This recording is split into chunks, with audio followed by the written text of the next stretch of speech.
Cryptocurrency has rules. The stock market, it has rules. Bonds and stocks, they have rules. Every form of investment has rules. Real estate has rules. If you are going to profit, you must know the rules. And today we are going to be talking about the rules of real estate investing. Invest with real estate according to the rules so that you will get rich through your investment. Welcome to Real Estate with Bimpe. If you didn't know, my name is Bimpe Ariola, and today we are discussing the rules of investing and getting rich through real estate transactions. Let's get right into it. You need to know what you are investing in. You need to know what you are buying. You need to learn before you get in. Otherwise, you will spend your initial monies learning. I'm sure you know that real estate is capital intensive. So if you are buying land that is 7 million and you are learning that you should do due diligence at the cost of 7 million, that's a lot of cost, a lot of money to use to learn a simple lesson that I've done in videos on this YouTube channel that you can go and watch. You need to spend time learning, invest in learning. You may need to pay some people to teach you. You may need to take time to go to social media, go to Google, go and learn. I have so many videos on this channel that you can use to learn about real estate for free. What you are doing is you are investing your time. The first lesson is that you need to know what you are getting into. Know the state, know what applies in the state, know what applies in different real estate platforms, commercial real estate, residential real estate, industrial real estate investment trusts, crowdfunding, different things. You need to know what obtains there. That's the first thing. Know what you are investing in. The second thing is have a plan, have a goal. See, those of us that are selling real estate, if you don't have a plan and a goal, we will give you one more. You might be looking for how to buy a house that you can rent out. Me, I will sell you townhouse. Townhouse is only one person that can live inside.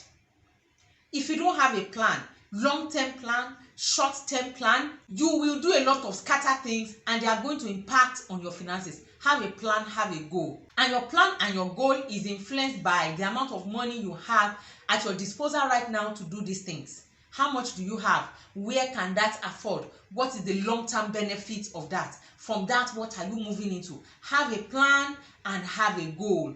If you want to do pool funding, what's your end game? At the end game, do you want them to convert it to real estate for you to take, for you to live in, or for you to sell? Is it a retirement plan? Have a plan and have a goal. That's the second lesson. The third point is don't put short-term money in long-term investments. A lot of times, real estate is long-term investments, except you are sure that your short-term will turn around your money very fast. Don't put short-term money in long-term. You have a plan for that money next year. Maybe you are saving it up for your children's school fees next year and you put it in real estate. What if the admission comes through and you cannot sell? What if the admission comes through and you can't pull the money out? Don't put short-term money in long-term investments. This applies to all other forms of investment, not just real estate.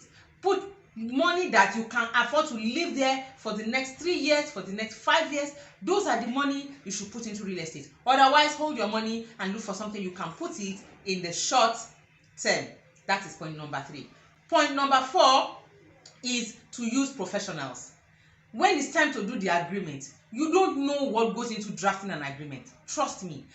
It looks like copy and paste to you. It is not copy and paste, because there are some salient factors that we put in that vary. Those factors can save you the entire property. But if you don't use a professional to draft, there's no way you are going to get that benefit. If you don't use a surveyor to measure, there are some things that professionals will see when they stand on the land that you might not see in the next 5 years of going to that location.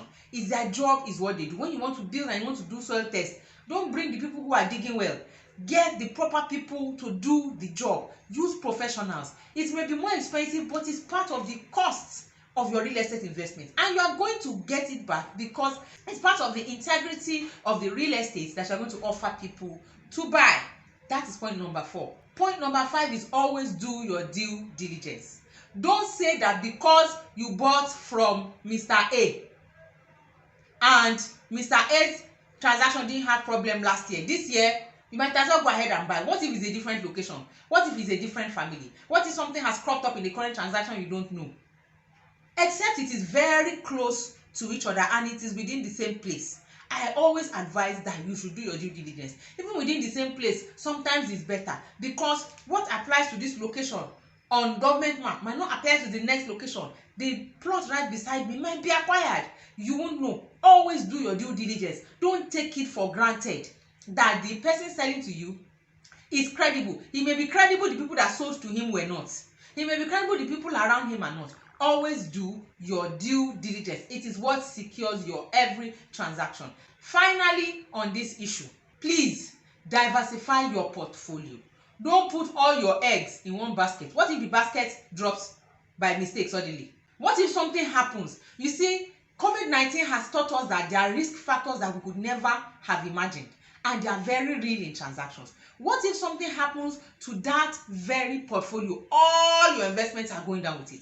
Diversify. Diversify to other forms of investments. And if you're in real estate, diversify to different kinds of real estate. If you are doing commercial, diversify to different locations. Don't do everything within the same cluster. Don't do everything with the same person. Don't do everything with the same partners, except you run the business together. Diversify your portfolio. You can do crowdfunding, you can do investment trust, you can do agricultural real estate. Diversify your portfolio. You can start with one. Yes, this is one I want to do. I start with it. I take my time to do the due diligence. I take my time to perfect my title. I take my time to secure it. When you are done and you've rested a bit, you've raised a bit more money, move to something else. Diversify your portfolio. That way you are protected if one has issues, because don't forget that it is all still a risk that you are taking. But if one has issues, you are sure to have a fallback on the other. I don't know if I've ever said it before, there's hardly anybody who has invested in real estate over a long space of time and never lost any land. Most people have lost at least one. I have lost at least one.